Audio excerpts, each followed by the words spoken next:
Well, hello and welcome back to the Chat Batch. We've got official branding, so it must be the Chat Batch, baby. I'm Jamie, and this is the Geeknd, your new favorite Star Wars channel or something like that. Now, we are here pre-recording, but live on the YouTube premiere feature on Tuesday, the 14th of March. And I know there's been another Bad Batch episode out, but I don't have a time machine. So we're not going to be talking about Bad Batch episode 13. But this is a Chat Batch that includes episode 10, episode 11, and episode 12 of the Bad Batch. There will be spoilers and all, of course. And there'll also be my regular guest for this season of the Bad Batch, Chad Campbell, who has a Star Wars podcast that has somehow returned. Actually, it never went away, but it kind of it's up and running again, I guess. So Chad, hello, and tell us about your podcast. Hey, Jamie, thanks for having me as always. Star Wars Lunch Special. It is the Star Wars podcast designed to be listened to during your lunch break. Of course, you can listen to us at any time, be it breakfast, second breakfast, 11Cs, supper, dinner, or just a way to lull yourself off to sleep. This is the Star Wars Lunch Special. I always try to keep it short. You're just going to hear me, sometimes a few guests in there, talking about, right now we're recapping and discussing the Mandalorian episodes that are going on. Yeah, so you're not covering the Bad Batch there on the podcast, but you are. No, I kind of felt like I'm covering it here, so I didn't want to throw it on there as well. And I like the way we're doing it, where it's like chunks of episodes at a time, because I feel like that gives us more to break down and discuss. Yeah, and if anyone who's watching this for the first time is wondering why we're doing this in batches, Bad Batch batches, really for the reasons we mentioned, we think it works best, but also, both have lives going on. And I've whinged in the past about how live streaming seems to damage this channel. And obviously now the Mandalorian's back, which I'm covering on a weekly basis live. So don't want to damage the channel twice a week. So yeah, doing the Bad Batch in batches. There's previous streams covering up to episode 10, which we're starting with in this session, and we'll do one more that takes us right up to, including the season finale as well. So, Chad, let's get started. And a reminder, spoilers are coming if you've not seen, for now, episode 10, Retrieval. So this is really continuing on from the arc of episode 9, although that sort of felt disjointed in a way. But we've got the Bad Batch going after their ship, the Marauder, or the Marinade, as my autocorrector likes to call it, Yes. and Gonky as well, Gonky McGonk droid, who they successfully get back, of course. And I've done this a number of times on these sessions. It's just another episode that I don't have much to say about personally, which doesn't mean it was bad. It was actually quite enjoyable, but firmly in that, for me, kind of throwaway heavy portion of this series or season so far. What were your thoughts, Chad, on episode 10, Retrieval? Yeah, I agree with that. I've kind of compared this season, I think even more so than last season. The last season was it a bit to Clone Wars, where I love Clone Wars, but for people that only watch, like, there's the essential Clone Wars viewing lists that are like half the episodes. You're not really missing anything necessarily by watching that. And I kind of thought this season has had probably half and half with that, just like Clone Wars did. That doesn't ruin anything for me. I still really enjoyed this episode, but you're right. I don't have a ton to say about it. Like, it definitely existed and I watched it once. I wouldn't go out of my way to watch it again. And out of the 3 that we're discussing today, it was probably my least favorite, but that doesn't make it bad. Yeah, it's certainly not bad. It's fine, solid, whatever else you want to use.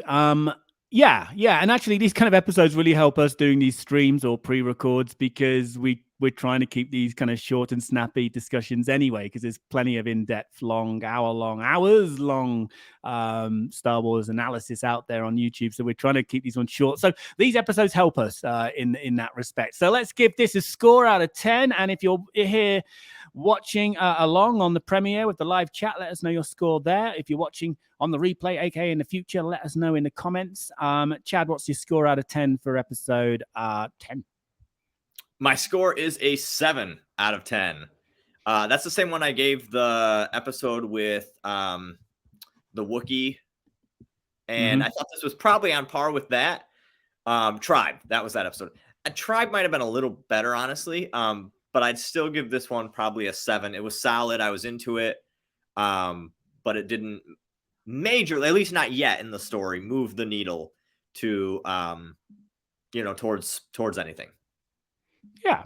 6.5 for me, 7 from Chad, 6.5 from me, which is above average. I will point out that my scores for animated Star Wars, because I come at it a little bit differently, should not be compared to the scores that I give live action like Andor or Mando, for example. All right, let's move on to episode 11, Metamorphosis. Chad, now, you mentioned the Clone Wars. This was an episode which should particularly appeal to Clone Wars fans, right? Oh, yeah. I mean, I think it should appeal to anyone. This was a really, really solid episode. This should appeal to sequel trilogy fans also. Filling in a lot of, and Mandalorian fans. It's taking cloning operation and Zillo Beast. Yes. But it's taking that, for me, what I loved about this episode was that it's moving that plot along of Palpatine doing cloning, being very interested in that.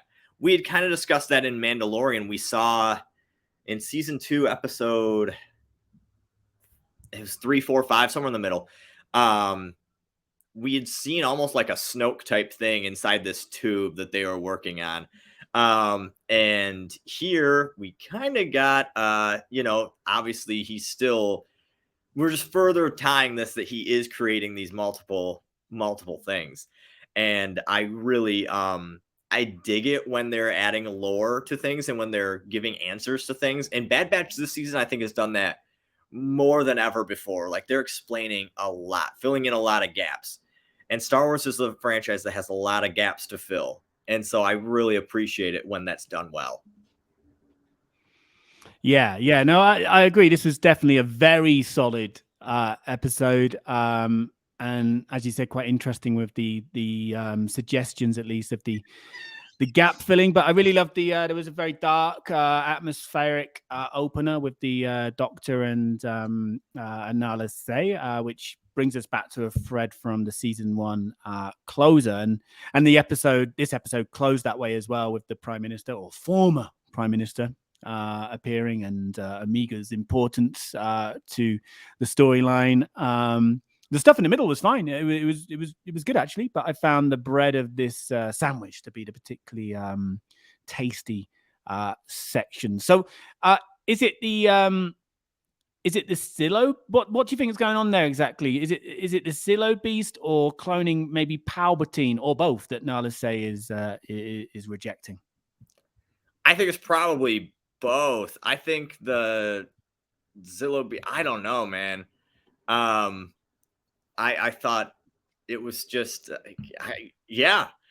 a really solid episode for me. I have no idea what I think on that. But it moved the needle for me, and story-wise.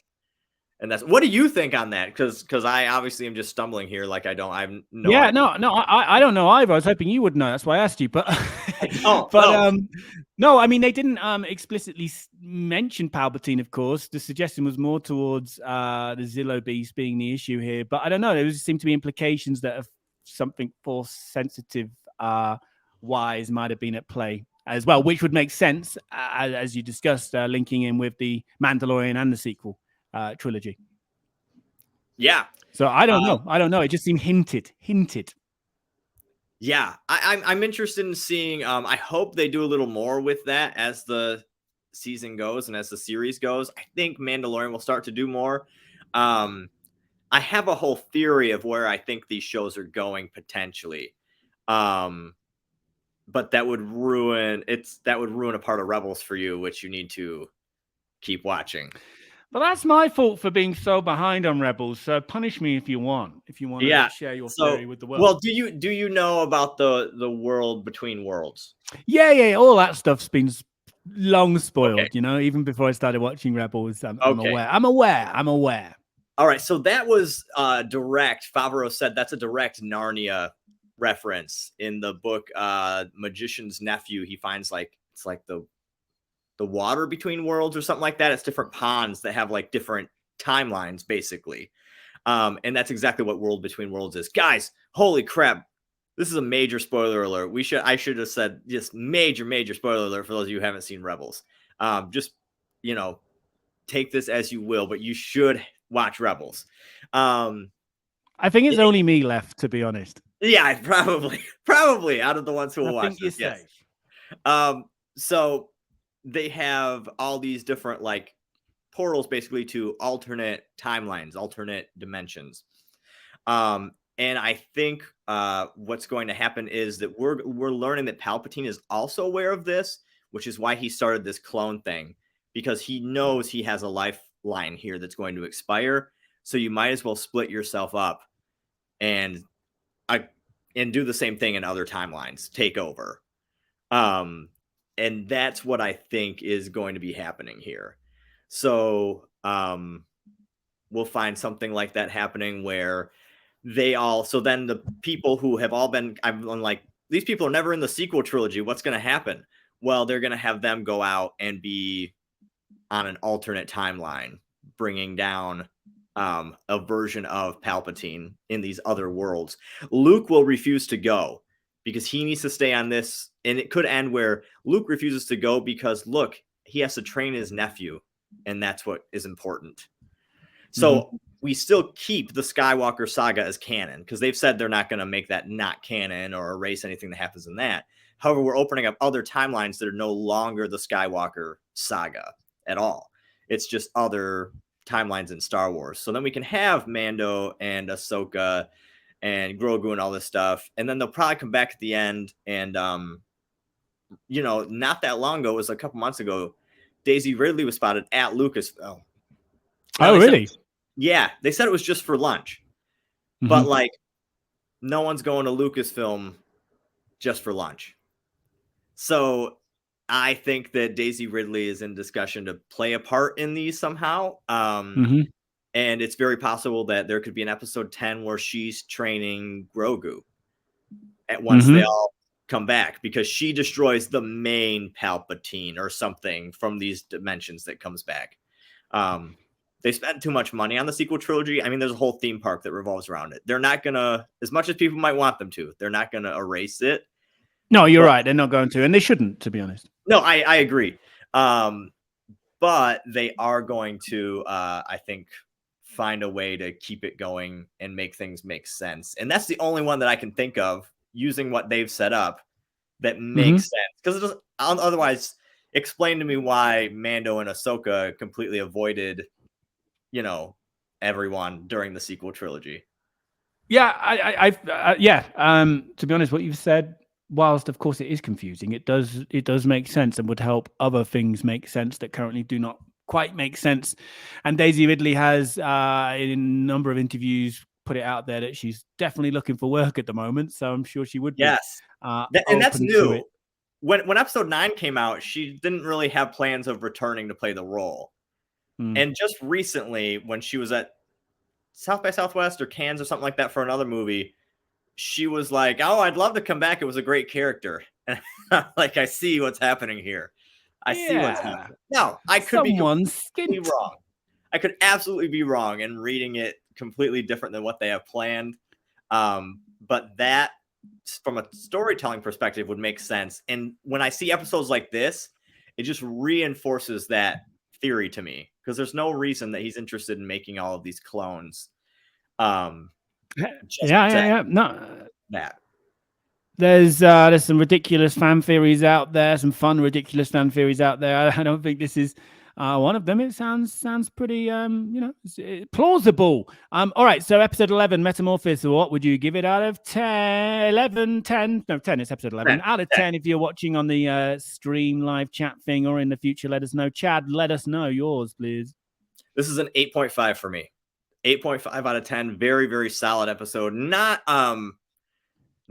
perfect, I guess, to me, but I really still enjoyed it. It's probably my favorite episode with the Bad Batch this season. Yeah. Yeah, the Bad Batch themselves, I've been very mixed on their episodes, but this was a solid one, 8.5. Yeah, no, I totally agree with that. I totally agree with that. And yeah, in fact, that kind of links into the next episode, episode 12. But before we do, I will give this a 7.5. Good episode. All right, let's move on to episode 12, The Outpost, the return of Crosshair. And as you alluded to, Chad, there, as is often the case when the Bad Batch are away, this series really does come out to play. And this was... I don't know, a good example of this so-called kids show at its darkest, intense, adult best. This was. There's only been a handful of these in the entire series, in my opinion, but this was legitimately for me a very good episode. And Crosshair is just a very good, complex character, right? That often carries this show, which the rest of the Bad Batch, for me at least, and I know for you too, Chad, in ways too, does not. And this episode was. Focused on him, and the basic gist is he's assigned to Lieutenant Nolan to head to a distant outpost to pick up crates of equipment vital to the Empire, and it gets a lot more interesting and, as I mentioned, dark and intense than that brief description. But Chad, give us your thoughts on this, because I know for some, including you, I think this episode beat what we've been offered by Mando so far. Oh yeah, I mean, not even a question. It's not even up for debate. Like, you can like Mandalorian more, that's fine. But that's like loving the movie Spy Kids more than Goodfellas, in my opinion. Like, it's absolutely fine. But man, was this show like dead on. Star Wars rarely gets super deep emotionally. And I thought The Outpost did exactly that. It just tackled things so well. Crosshair has become, this season in particular, a very complex character. We found out at the end of last season, it's not like his programming is messed up. He's just choosing this because that's the lifestyle that he knows and that's what he wants to do. And now that's all being questioned here. And I mean, when Crosshair, like that whole episode, I was just so into it. I wasn't even aware I was watching an animated show. And sometimes you're very aware, like, this is a show for families and I'm just watching it as a lone mid-30s person.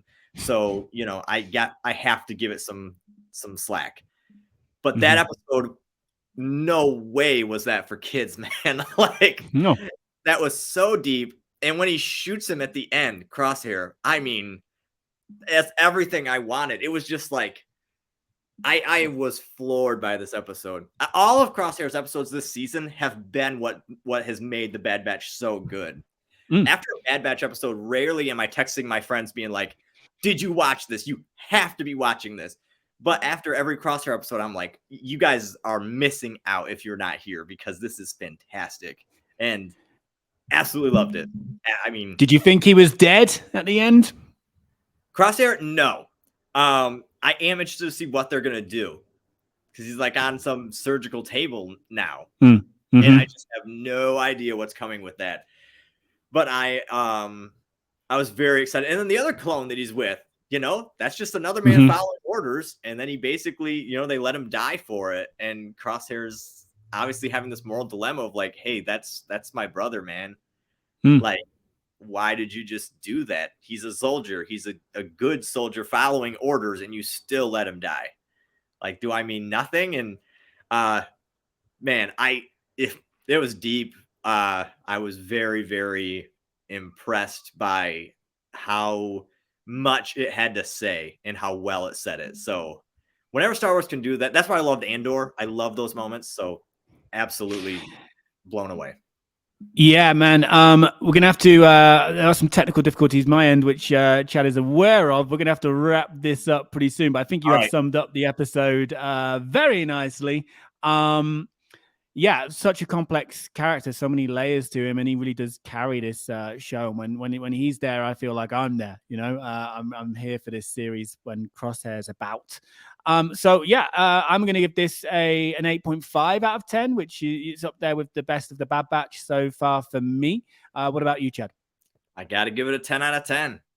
I cannot find a qualm with it. So if I can't find something wrong with it, and it's an animated show, which usually is more geared towards kids, but I am completely sold and into it like that, that deserves a 10 out of 10 for me.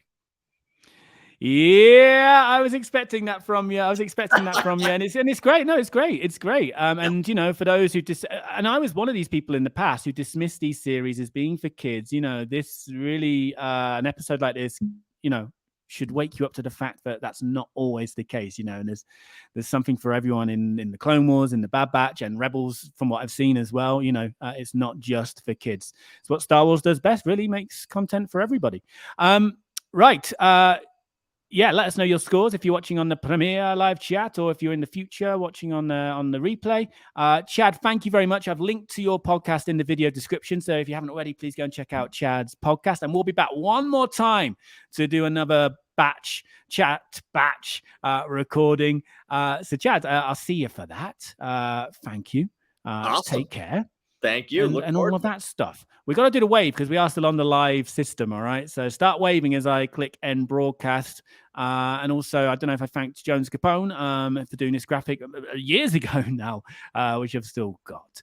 So we're waving. I'm clicking end broadcast. I hope you're waving too. Keep waving, everybody. Thank you.